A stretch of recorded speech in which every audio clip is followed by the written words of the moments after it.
Good morning, students. Today we are going to discuss the universal gravitational forces between two heavy objects and light objects. Suppose we have two light objects. Firstly, we are discussing for two light objects.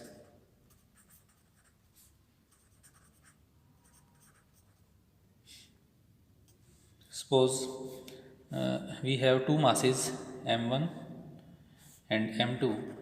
Both were having a mass of 1 kilogram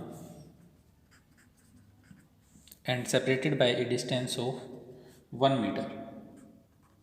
Then, according to Newton's law of gravitation,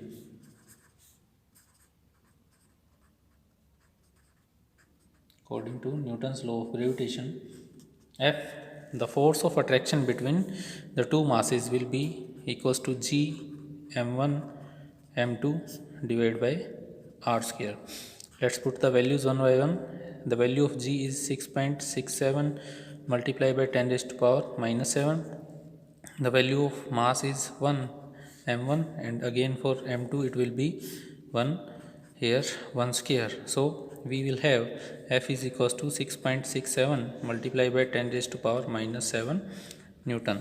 सो अगर हमारे पास दो objects हैं जिनका मास 1 kilogram के equal है और उनके बीच का सेपरेशन क्या है 1 मीटर है, तो उनके बीच में लगने वाला ग्रेविटेशनल फोर्स कितना होगा 6.67 into 10 raise to power minus 11 newton के equal.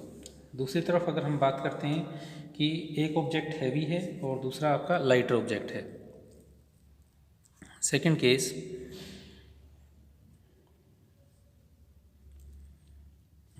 Force between heavy and light objects.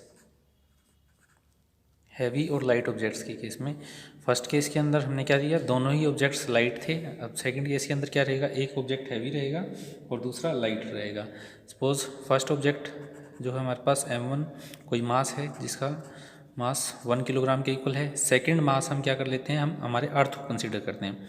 Suppose m2, और m2 क्या ले रहे हैं हम, मास ऑफ अर्थ. अर्थ का मास हम यहाँ पर ले रहे हैं और अर्थ का मास कितना है 6 into 10 raise to power 24 kilogram. ये हमारी अर्थ का मास है. और ये जो m1 मास है वो अर्थ के सरफेस के ऊपर है. ये हमारी अर्थ, और सपोज यहाँ पर कोई मास है m1, तो अर्थ के बीच में इन दोनों के बीच का जो सेपरेशन रहेगा वो रेडियस ऑफ अर्थ के इक्वल रहेगा. और रेडियस ऑफ अर्थ कितना होता है, r is equals to 6.4 into 10 raise to power 6 metre. ये हमारी अर्थ की रेडियस है. तो अर्थ के बीच में और इस स्मॉल मास m1 के बीच में जो लगने वाला ग्रेविटेशनल फोर्स होगा F is equals to again G m1 m2 divide by r square. So F will be equals to 6.67 multiply by 10 raised to power minus 11 multiply by, for m1 it will be 1 and for m2 6 into 10 raised to power 24 divide by radius of earth 6.4 into 10 raised to power 6 whole square. When we solve these quantities, we will have force is equals to 9.8 newton. F is equals to 9.8 newton. Okay, so ये हमारे पास अर्थ क्या करेगी, एक gravitational force लगाएगी कितना 9.8 Newton के equal किसी 1 kilogram के ऑब्जेक्ट के ऊपर. अब हम बात करते हैं फॉर टू हैवी ऑब्जेक्ट्स.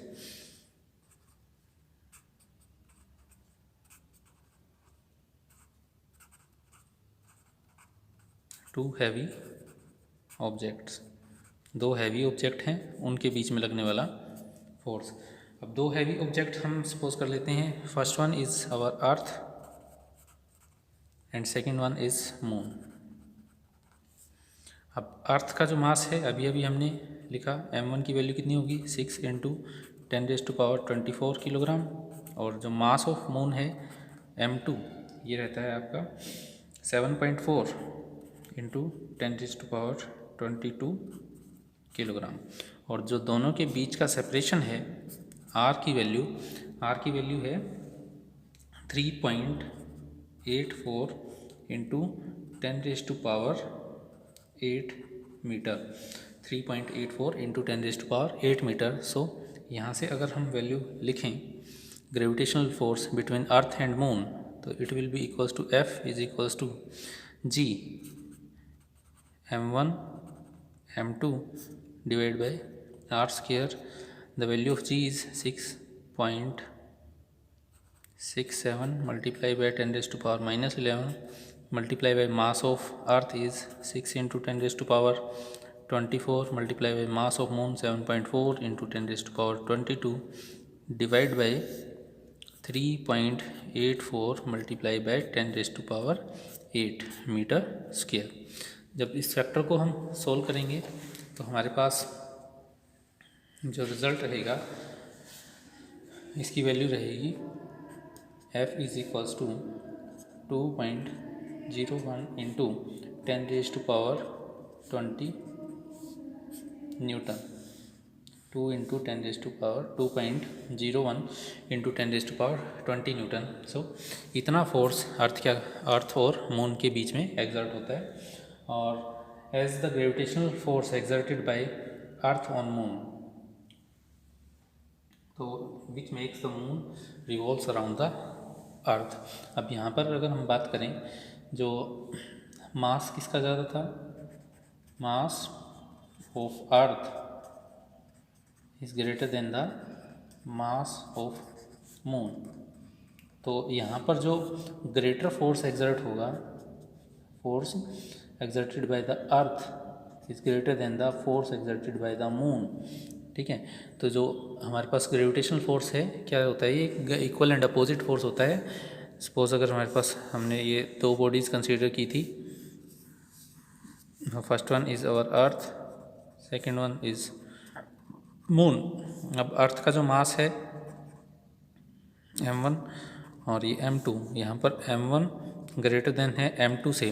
जिस बॉडी का मास ज़्यादा रहता है वही क्या करती है, ज़्यादा अमाउंट के अंदर फोर्स एक्सर्ट करती है। अगर दो इक्वल मासेस की बॉडीज रहेंगी तो वो एक दूसरे के ऊपर इक्वल एंड अपोजिट फोर्स लगाएंगी। अब यहाँ पर मास किसका ज़्यादा है, हमारी अर्थ का मास ज़्यादा है, इसकी वजह से मून क्या करता है, अर्थ के अराउंड रिवॉल्व करता है। अगर मून का मास अर्थ के मास से ज़्यादा होता तो हमारी अर्थ क्या करती, मून के अराउंड रिवॉल्व करती।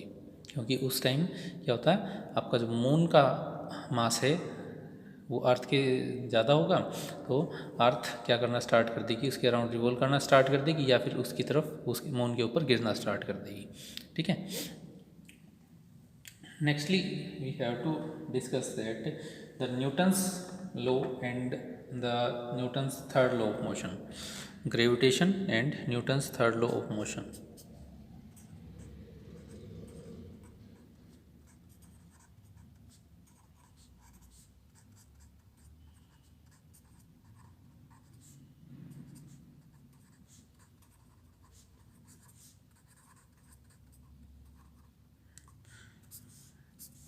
Gravitation and Newton's third law of motion. अब according to Newton's third law of motion every action has equal and opposite reaction. इसके अकॉर्डिंग क्या था हमारे पास, every action has equal and opposite reaction. और Newton's law of gravitation के according F is equals to क्या था, G m1 m2 divide by r square. ठीक है, ये हमारे पास न्यूटन्स लॉ ऑफ ग्रेविटेशन के अकॉर्डिंग था और ये था Newton's third law of motion के अकॉर्डिंग। अब हमें पता है कि जो फोर्स है acting on a body is always equals to mass times acceleration, mass times acceleration.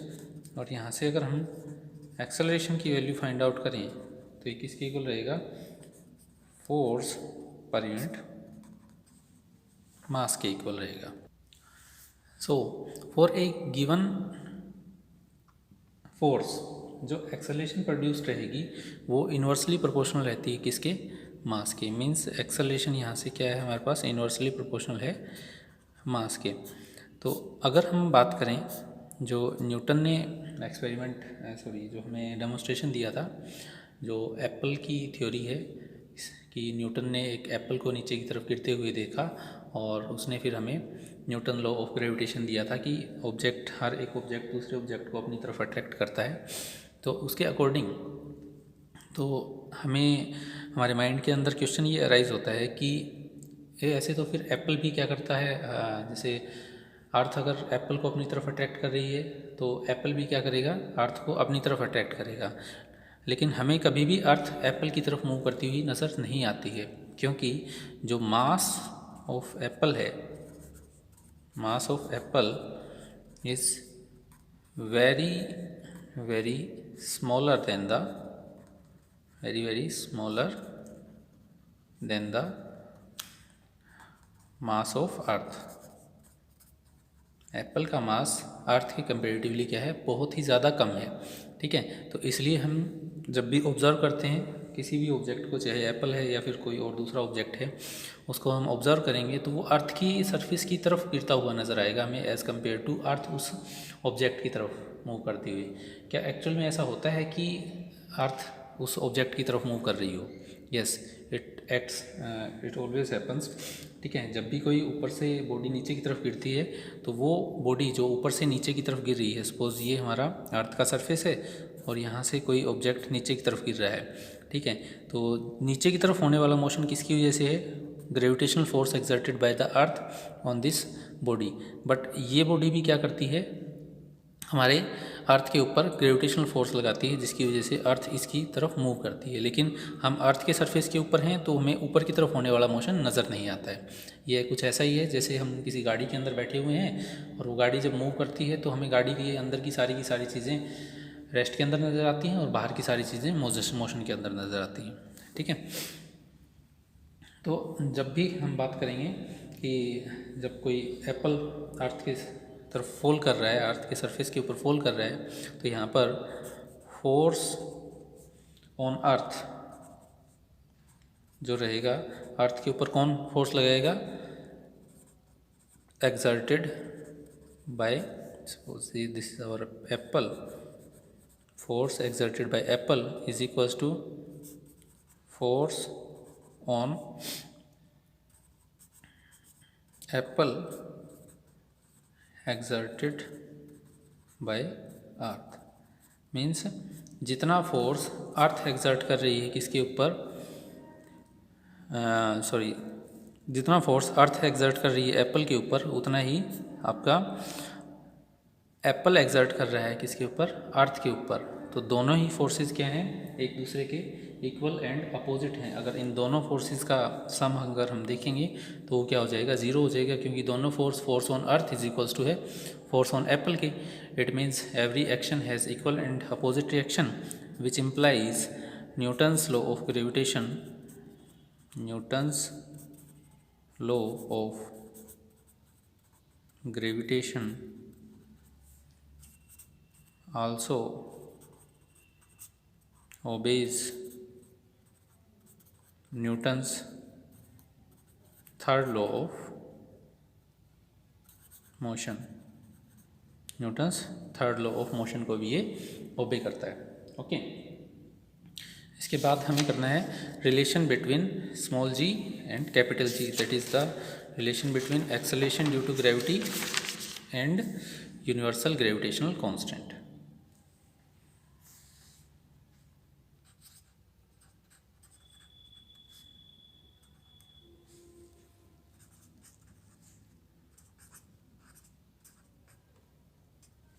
ठीक है, कल हमने डिस्कस किया था कि जो weight acting on a body is equals to mg, और वेट क्या रहता है, एक तरह का फोर्स है जो ऑलवेज डायरेक्टेड रहता है टुवर्ड्स द सेंटर ऑफ अर्थ।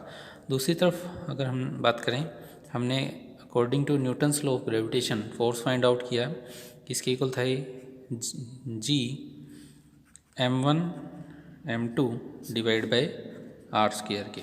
अब अगर हम बात करें on the surface of earth, on the surface of earth,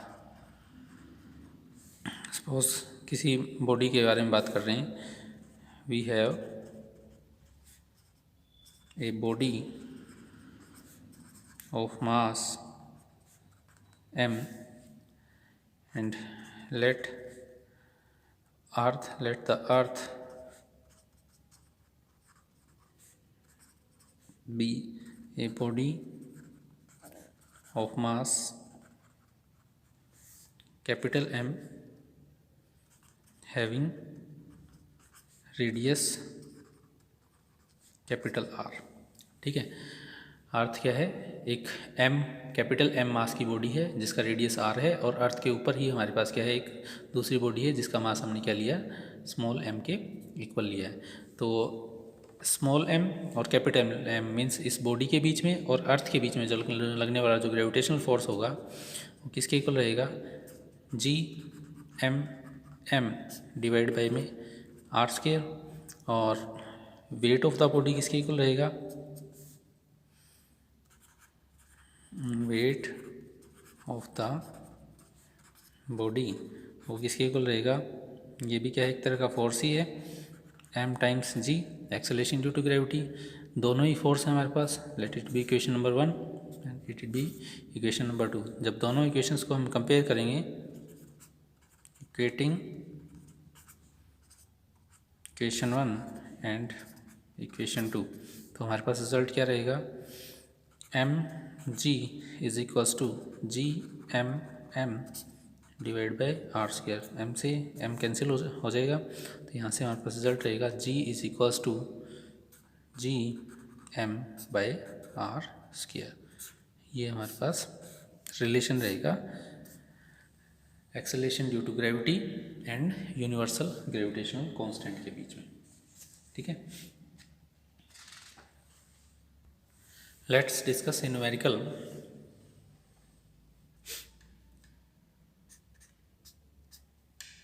We have a small sphere of mass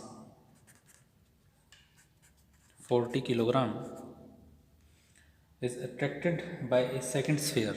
एक सेकेंड स्फीयर है जिसका मास है 15 kilogram. When their centers are at a distance of, जो सेपरेशन है उनके बीच का वो गिवन है हमें 20 सेंटीमीटर। 20 सेंटीमीटर को मीटर में अगर हम कन्वर्ट करेंगे तो ये रहेगा 0.2 मीटर के।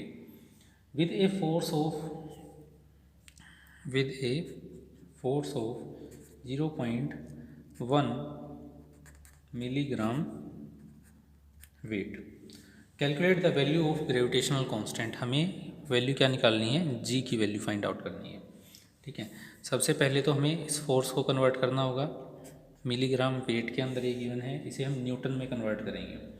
मिली, सबसे पहले 0.1 मिली के लिए हम क्या लगाते हैं, 10⁻⁻3। तो अब ये किस में कन्वर्ट हो गया, किलोग्राम के अंदर। अब वेट है तो वेट को कन्वर्ट करने के लिए इसको हम मल्टीप्लाई करेंगे 9.8 से। तो अब ये क्वांटिटी हमारी कन्वर्ट हो चुकी है किसके अंदर, न्यूटन के अंदर। तो इट मीन्स ये वैल्यू हमारे पास कितनी हो जाएगी,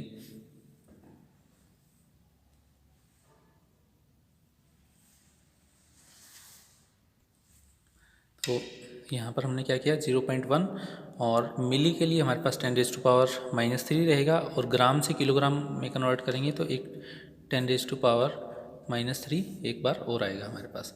तो यही क्वांटिटी हमारे पास कन्वर्ट हो जाएगी 9.8 इंटू 10⁻⁻7। 10⁻³ यहाँ से और -3 यहाँ से, और एक 10⁻⁻1 यहाँ से लिख सकते हैं, 10⁻⁻7 न्यूटन के इक्वल। ठीक है, तो force F is equals to है हमारे पास G m1 m2 divide by r square. Values put कर देंगे तो G इज इक्वल्स टू रहेगा हमारे पास F r square divide by में m1 m2। तो G will be equals to 10⁻⁻7 multiply by 9.8 multiply by 0.2 whole square divided by 40 multiply by 15। जब इस क्वांटिटी को हम सॉल्व करेंगे तो हमारे पास रिजल्ट रहेगा 6.53 इंटू 10⁻⁻11 न्यूटन मीटर स्क्वायर पर kilogram square. So dear students, this is all for today. Thank you. Have a nice day.